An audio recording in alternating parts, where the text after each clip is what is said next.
When the great empires decided to carve up the globe, they didn't exactly use a gentle touch. They did it with stone, steel, and a whole lot of ambition. And right on the sun-drenched coast of East Africa, the Portuguese Empire built something that was meant to be their crown jewel, Fort Jesus.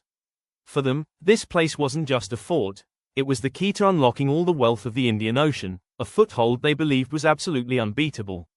Well, it turns out they were dead wrong. I mean, what good are the strongest walls in the world if your enemy is already on the inside?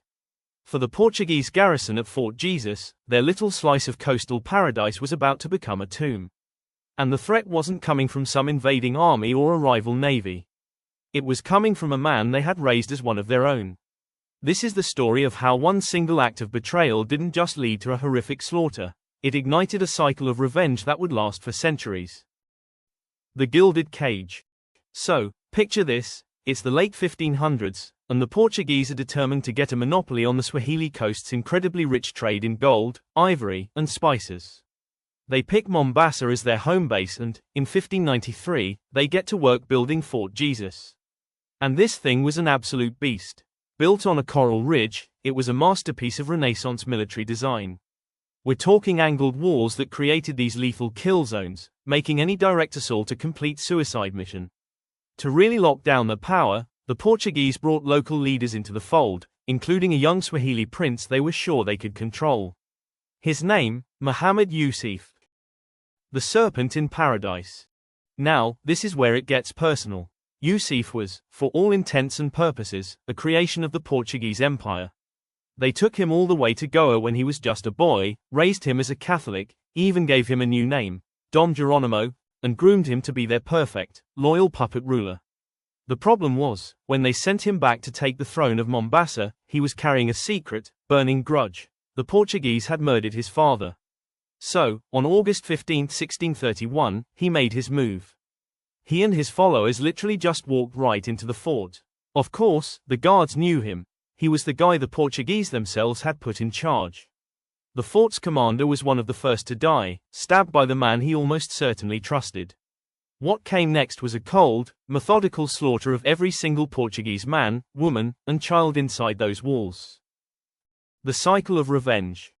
An act like that doesn't stay quiet for long. This massacre completely shattered the myth of Portuguese invincibility.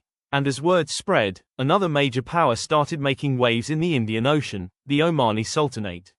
The Omanis had already kicked the Portuguese out of their own capital, so now, they set their sights on Mombasa. On March 13, 1696, a huge Omani army landed and started what would become the legendary Great Siege of Fort Jesus. Inside, a tiny group of Portuguese soldiers and their Swahili allies found themselves completely cut off from the rest of the world.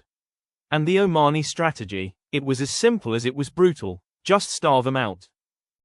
The long good night. And that siege, it dragged on for almost 3 years.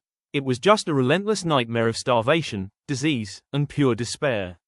And if that wasn't bad enough, a plague, probably brought in by one of their own relief ships, of all things, swept through the fort, killing nearly every single one of the original Portuguese defenders. By the final days of 1698, the entire garrison had been whittled down to a captain, 9 soldiers, and a priest. That's it. It was a captured boy who finally revealed the truth under interrogation. There was practically no one left to fight. So on the night of December 12, 1698, the Omanis launched their final attack. The very next day, their flag was flying over Fort Jesus. The Great Siege was finally over. The legacy of revenge. But here's the truly wild part, the real twist of the knife. Just 1 week later, a massive Portuguese relief fleet finally sailed into Mombasa's harbor, only to see the Omani flag flying from the walls. They were 7 days too late. The fall of Fort Jesus really marked the end of Portuguese dominance on the Swahili coast. Think about it, between 1631 and 1895, this single fort changed hands at least 9 times before the British eventually turned it into a colonial prison. Today, Fort Jesus is a UNESCO World Heritage Site. Its coral walls stand as a monument to that incredible clash of empires, and a powerful reminder that so much of our history is driven by simple things: human ambition, loyalty, and the very long, very bloody consequences of revenge. If you found this incredible story of betrayal and revenge fascinating, hit the like button and subscribe.